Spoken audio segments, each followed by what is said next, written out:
দেখুন, আমাদের পশ্চিমবঙ্গের যিনি মুখ্যমন্ত্রী মমতা ব্যানার্জি, তিনি এখন যদি উনি জানেন ভালো করে, যদি ভোট বাছাই হলে উনি আসনে কিন্তু বসে থাকতে পারবেন না।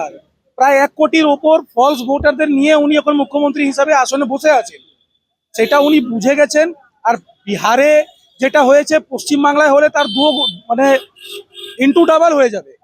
এখন যারা মারা গেছেন, যারা হয়তো 10 বছর আগে মারা গেছেন, তারাও কিন্তু ভোটার লিস্টে আছে। তো সেটা যদি সংশোধন করা হয়, তা মুখ্যমন্ত্রীর আপত্তি কোথায়?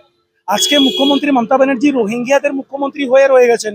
30% ভোটকে নিয়ে উনি এত লাফালাফি করেছিলেন, উনি ভেবেছিলেন যে ভোট আসলে শুধুমাত্র সেই 30% ভোট ওনাকে বাঁচিয়ে নেবে।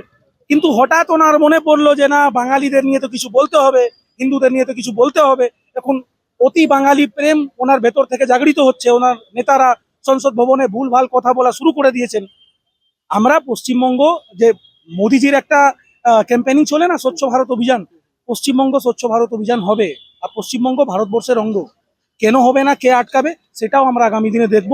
প্রতিবাদ যুব মোর্চার ছিল, আগামী দিনও থাকবে, আর আমরা প্রতিবাদেই থাকছি।